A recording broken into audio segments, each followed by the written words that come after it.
Hey guys, what's up? It's Emily with Absolutely Astrology. So excited to have you here. I am going to be teaching you all about the moon cycle today with one of my spiritual bite-sized truths video. These are 5 minute or less, and this is where we dive deep into some of the awesome astrology that I love so much. So let's get started. So of course today we're going to be talking about the moon phases. I'm going to give you the basics, and that's the whole goal of this video, so that you'll know exactly what's going on. Now, with the basic understanding, the first place we start is that you need to understand that the moon phases are really created due to the relationship between the sun and the moon, right? So when we're thinking about the moon phases, when we're going outside and we're seeing the beautiful full moon or not, or whatever's happening, I mean, it's really about the sun and moon. How much light is she reflecting back to him? And that brings me to my other point, which is that in astrology, in a Western astrology, we say that the sun represents the sacred masculine. So you'll often hear me talk about the sun as a him. And then the moon is actually representative of the divine feminine. She is very, very much designed to create a connection with the feminine energy, the receptive energy. In fact, when she is reflecting the light of him, she's receiving him and kind of showing that light back to him. So, I love to think of them as lovers, and that each month they dance, right? And so these are the most intense, passionate lovers you have ever seen in your entire life. Now, I teach a moon workshop, and in that workshop I have discovered that many people are aware of the influences of the moon. It's not just astrologers, right? I've had police officers tell me that they're aware of it, hospital staff, restaurant staff, retail staff. Pretty much everyone has experienced this because this is so intense. Now, the reason it happens is because it impacts our emotional body and our unconscious, meaning that a lot of those feelings that we have that sometimes are unexplained or we don't know where they come from, this is actually coming from the moon. And the moon in astrology is connected to that instinctual self, the unconscious, past life energy, and stuff like that. So let's go ahead and just look and focus in on the left-hand side of this PowerPoint page, because this is what I want us to focus on. So if you look at the bottom, that black circle there is going to represent the new moon. Now, the new moon in astrology is the beginning of the cycle. So we say that the moon cycle starts with the new moon. There are about 13 cycles a year, and they have about a 29-day period in which the cycle happens.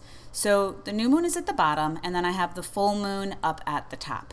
The moon, of course, full moon is when all the light is reflective off of the moon, and we see her. She is brilliant in the sky. She is bright.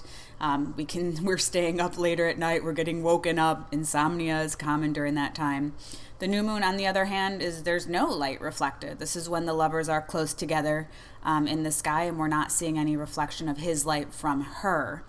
Now, this phase from the new moon to the full moon is a 2-week period. It's known as the waxing phases of the moon. Now, I love to take a simple approach to astrology, and I found that when I apply it works best this way.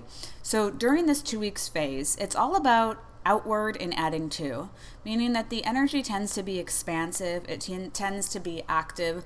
People tend to want to be going out and doing things. I find that planning parties, doing big events goes better the week before the full moon, because people are more likely to leave their house, they're more likely to try something new, etc., etc. Now, from the full moon back to the new moon, this is yet again another 2-week period, right? Now, this is called the waning phases of the moon, and it has the opposite effect than the waxing phases do. This is an inward pull, and it's all about letting go. So by inward, I mean we get pulled into ourselves. Sometimes our inner thinkers are a little bit louder.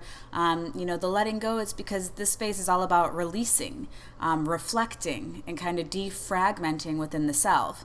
It's the same as like the inhale and exhale, right? We need both of these phases because we can't just keep expanding without contracting, right? So these kind of lead into each other.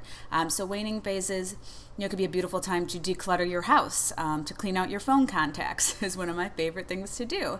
And it's these two phases that keep happening over and over and over that create this natural rhythm for us on Earth. And it's just so beautiful to start paying attention to this. So, for those of you who've already downloaded your free moon calendar, you're going to see that what I'm pointing out is when the new moon happens and when the full moon happens. And then I give you 3 actions that you can take during either the waxing or the waning phases. And these are all connected to what does it mean to be in the waxing phase and what does it mean to be in the waning phase? I hope that you can kind of start to gain some insight into why I make the recommendations that I do. So I'm so glad that you joined me here for our awesome spiritual bite-sized truth about the moon cycle. If you want to learn any more information, go ahead and check out our website at www.absolutelyastrology.com. And thank you so much for tuning in. Bye.